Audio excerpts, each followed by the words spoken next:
నిజం చెప్పులేసుకొని బయలుదేరే లోపు అబద్ధం ప్రపంచమంతా చుట్టేసి వస్తుంది. అంత మాత్రాన అబద్ధమే రాజ్యమేలుతుందనుకుంటే పొరపాటు. కాస్త ఆలస్యమైన ఆఖరికి నిజమే గెలుస్తుంది. అబద్ధానిదెప్పుడు తాత్కాలిక విజయం మాత్రమే. ఎప్పుడైతే నిజం గెలుపు ముంగిట నిలుస్తుందో అప్పుడు ఇలాంటి అబద్ధాలన్నీ దూది పింజల్లా ఎగిరిపోతాయి. ఏపీ అభివృద్ధి విషయంలోనూ ఇదే జరుగుతోంది. అసలు వాస్తవం ఏంటంటే 4.5 సీఎం జగన్ 130 భారీ ప్రాజెక్టులు ప్రారంభించి 69,000 కోట్ల పెట్టుబడులు వాస్తవ రూపంలోకి తీసుకొచ్చారు. గత ప్రభుత్వంలో 193,530 ఎంఎస్ఎంఈలు ఉండగా వైఎస్ జగన్ సీఎం అయిన తరువాత 3,87,000 ఎంఎస్ఎంఈలు కొత్తగా వచ్చాయి. వీటి ద్వారా కొత్తగా ఉపాధి పొందిన వారు 12,61,000 మంది. ఎంఎస్ఎంఈలకు గత ప్రభుత్వం పెట్టిన 1,586 కోట్ల బకాయిలను సైతం సీఎం జగన్ తిరిగి చెల్లించారు. అంతేకాదు 2,087 కోట్ల ప్రోత్సాహకాలు అందించారు. మొన్న మధ్య విశాఖ జేఐఎస్ సదస్సులో 13 లక్షల కోట్లకు పైగా ఒప్పందాలు కుదిరాయి. 386 విలువైన ఒప్పందాల ద్వారా 6 లక్షల మందికి ఉపాధి లభించనుంది. ఇందులో ఇప్పటికే 33 యూనిట్లు ఉత్పత్తులు ప్రారంభించగా మరో 94 ప్రాజెక్టుల పనులు వేగంగా జరుగుతున్నాయి. మరికొన్నింటి పనులు ప్రారంభ దశలో ఉన్నాయి. వీటికి అదనంగా దావోసు పర్యటనలో మరో 1,26,000 కోట్ల పెట్టుబడుల ఒప్పందాలను కుదుర్చుకుంది రాష్ట్ర ప్రభుత్వం. వీటి అమలు ద్వారా 38,000 మందికి ఉద్యోగ అవకాశాలు లభించనున్నాయి. రిలయన్స్ ఇండస్ట్రీస్ అధినేత ముఖేష్ అంబానీ ఆంధ్రప్రదేశ్లో 50,000 కోట్ల పెట్టుబడులు పెడుతున్నారు. లక్షల మందికి ఉపాధి కల్పించే విధంగా అడుగులేస్తున్నారు. ఏంటి బాస్, మరి ఇదంతా అభివృద్ధి కాదా? ఏంటి బాస్, ఇవన్నీ పరిశ్రమలు కావా? ఏంటి బాస్, ఇవన్నీ ఉద్యోగాలు కావా? ఇవన్నీ కళ్ల ముందు కనిపిస్తున్నా ఇంకా వైఎస్ జగన్ ప్రభుత్వంపై బురద జల్లే ప్రయత్నాలు చేయటాన్ని ఏమనాలి? జగన్ ఇటు సంక్షేమం అటు అభివృద్ధిని పరుగులు పెట్టిస్తున్న వేళ కొన్ని ప్రశ్నలు వినిపిస్తున్నాయి. అవేంటో ఒక్కసారి మనం స్క్రీన్ పైన చూద్దాం. క్వశ్చన్ నెంబర్ 1, ఇటు సంక్షేమం అటు అభివృద్ధి ఎలా సాధ్యమైంది? క్వశ్చన్ నెంబర్ 2, ఏపీలో అభివృద్ధి ఏ స్థాయిలో జరుగుతోంది? క్వశ్చన్ నెంబర్ 3, 4.5 ఎన్ని పరిశ్రమలు ఏపీకి వచ్చాయి? క్వశ్చన్ నెంబర్ 4, ఏపీని ది బెస్ట్గా నిలపడంలో జగన్ చేసిన కృషి ఏంటి? ఇటు సంక్షేమాన్ని సాధించి అటు అభివృద్ధిని జగన్ శాసిస్తున్న వేళ వినిపిస్తున్నటువంటి ప్రశ్నలివే. విజన్ ఉన్నవాడు, లక్ష్యం తెలిసినవాడు, దూరదృష్టి కలిగినవాడు, భవిష్యత్తుపై పర్ఫెక్ట్ ప్లానింగ్ ఉన్నవాడు, సీఎం సీట్లో సత్తా ఉన్న నాయకుడు ఉంటే ఇటు సంక్షేమం అటు అభివృద్ధిని బ్యాలెన్స్ చేయడం పెద్ద కష్టమేమీ కాదు. దీనికి the best example CM Jagan. అందుకే ఆయన్ను సీఎం సీట్లో సరైనోడు అనేది రాసుకోండి, రాసి పెట్టుకోండి. సినిమాకు ముందు జస్ట్ టీజర్ టైప్లో ఏపీకి క్యూ కట్టిన కొన్ని కంపెనీలు, వాటి ద్వారా వచ్చిన పెట్టుబడులు, కల్పించిన ఉద్యోగాల లిస్టు చెబుతా.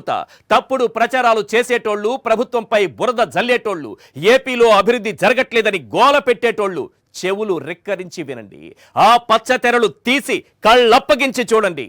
గ్రాసం ఇండస్ట్రీస్ 861 కోట్ల పెట్టుబడి, 1,300 మందికి ఉపాధి. ప్యానెల్ యాప్టో డిస్ప్లే టెక్నాలజీస్ 1,230 కోట్ల పెట్టుబడి, 2,200 మందికి ఉపాధి. ఫ్యాక్స్ లింక్ ఇండియా ఎలక్ట్రిక్ 1,050 కోట్ల పెట్టుబడి, 2,000 మందికి ఉపాధి.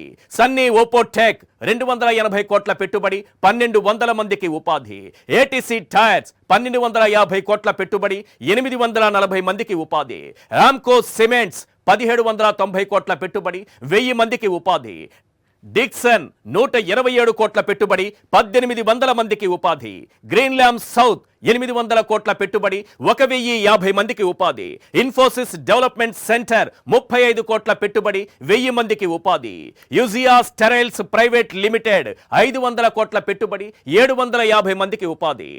లారస్ సింథటిక్స్ ల్యాబ్ 191 కోట్ల పెట్టుబడి, 300 మందికి ఉపాధి. లారస్ ల్యాబ్ 440 కోట్ల పెట్టుబడి, 500 మందికి ఉపాధి. సెంచరీ ప్యానెల్స్ 1000 కోట్ల పెట్టుబడి, 2,266 మందికి ఉపాధి. ఇంటెలిజెంట్ సెజ్ 70 కోట్ల పెట్టుబడి, 2,000 మందికి ఉపాధి. సెంచరీ ప్యానెల్స్ 1,600 కోట్ల పెట్టుబడి, 2,000 మందికి ఉపాధి.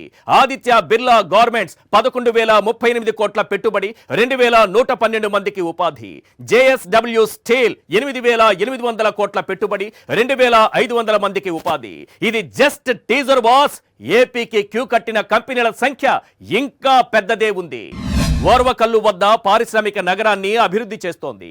అలాగే విశాఖలోని నక్కపల్లి, రాంబిల్లి క్లస్టర్లను, చిత్తూరు నోడ్లో ఏర్పేడు, శ్రీకాళహస్తి క్లస్టర్లలో అత్యంత సదుపాయాలను కల్పించారు. విసిఐసి ప్రాజెక్టుకు సంబంధించినటువంటి ఎక్స్టర్నల్ సదుపాయాల కల్పనలో భాగంగా తిరుపతిలో స్పెషల్ జోన్లోని నాయుడుపేట, అనకాపల్లి స్పెషల్ జోన్లోని అచ్యుతాపురం ప్రాంతాలను పారిశ్రామిక ప్రాంతాలుగా అభివృద్ధి చేశారు. అలాగే విశాఖలోని నక్కపల్లి, రాంబిల్లి క్లస్టర్లను, చిత్తూరు నోడ్లో ఏర్పేడు, శ్రీకాళహస్తి క్లస్టర్లలో అత్యంత సదుపాయాలను కల్పించారు. విసిఐసి ప్రాజెక్టుకు సంబంధించిన ఎక్స్టర్నల్ సదుపాయాల కల్పనలో భాగంగా తిరుపతి స్పెషల్ జోన్లోని నాయుడుపేట, అనకాపల్లి స్పెషల్ జోన్లోని అచ్యుతాపురం ప్రాంతాలను పారిశ్రామిక ప్రాంతాలుగా అభివృద్ధి చేశారు. అలాగే కొప్పర్తి కేంద్రంగా model industrial park, MSc CDP, YSR EMC, YSR Jagananna mega industrial park ఏర్పాటుకు ప్రణాళిక సిద్ధం చేశారు. 2595 కోట్ల నెగ్డెక్ట్ నిధులతో అభివృద్ధికి కార్యాచరణ సిద్ధమైంది. ఇప్పటికే 66 పరిశ్రమలు కొలువుదీరాయి. 1875 కోట్ల పెట్టుబడులు, 13,776 మందికి ఉద్యోగాలు ఇచ్చేందుకు కొప్పర్తి సిద్ధమైంది. పారదర్శక పెట్టుబడుల కోసం ప్రభుత్వం పారిశ్రామిక విధానం 2023-27ను తీసుకొచ్చింది. వైఎస్ఆర్ జగనన్న బడుగు వికాసం పేరుతో ఎస్సీ, ఎస్టీ పారిశ్రామికవేత్తల కోసం ఒక ప్రత్యేక పాలసీ తీసుకొచ్చారు. ఇక ఈ మధ్య కాలంలో సీఎం జగన్ ప్రారంభించిన కొన్ని ముఖ్యమైన పరిశ్రమలు ఏంటి అంటే, అచ్యుతాపురంలో ఎకహోమా టైర్స్, తూర్పుగోదావరి జిల్లా బలభద్రపురంలో Birla Grasim caustic soda unit, బద్వేలులో సెంచరీ ప్యానెల్స్, ఏసీ తయారీ హబ్గా శ్రీ సిటీ, కొప్పర్తిలో మొదలైన డిక్సన్ ఉత్పత్తి, గుంటూరులో ITC spices park, Tata, Birla, Adani, Mittal, Sanghvi, Bhajanka, Bangur లాంటి ప్రముఖ పారిశ్రామికవేత్తలే ఏపీకి క్యూ కడుతున్నారు sir. NTPC, ABC limited, Oberoi group, Aurobindo pharma, Adani green energy, AM green solar, Aditya Birla group, Jindal steel, century plywood, Raheja, green land లాంటి ఎకో ఫ్రెండ్లీ పెట్టుబడులతో రాష్ట్రం రూపురేఖలు మారుతున్నాయి సార్. రాష్ట్రం పెట్టుబడులకు స్వర్గధామంగా మారుతోంది సార్. ఇలా ఏపీని డెవలప్మెంట్ కు డెస్టినేషన్ గా మార్చిన ఘనత సీఎం జగన్దే. ఫైనల్ గా ఒక్క విషయం, దారిలో ముళ్లను దాటుకుంటూ వెళ్లేవాడు విజేత అవుతాడు. అదే దారిలో ముళ్లను తీసేస్తూ వెళ్లేవాడు నాయకుడవుతాడు. తెలివి ఉన్న ఎవడైనా విజేత అవుతాడు. కానీ నాయకుడు కావాలంటే తెలివితో పాటు తెగువ కావాలి, తెగించి కొట్లాడే ధైర్యం కావాలి. ఎన్ని ఆటంకాలు ఎదురైనా, ఎవరు ఎన్ని అడ్డంకులు సృష్టించినా గమ్యం వైపు సాగిపోయే ఆత్మవిశ్వాసం కావాలి. ఇవన్నీ పుష్కలంగా ఉన్నవాడు ఒక్కడున్నాడు, అతనే సీఎం జగన్మోహన్ రెడ్డి. సంక్షేమం, అభివృద్ధిని జోడెడ్ల బండిగా నడిపి దేశంలోనే రాష్ట్రాన్ని రోల్ మోడల్ గా నిలిపాడు. ఏది మాటల్లో చెప్పడు, అన్నింటినీ చేతల్లో చూపుతాడు. He is the biggest visionary. ఇది మాత్రం గన్ షాట్, నైపుణ్యంలో నంబర్ 1. చిన్న బ్రేక్ తర్వాత గన్ షాట్.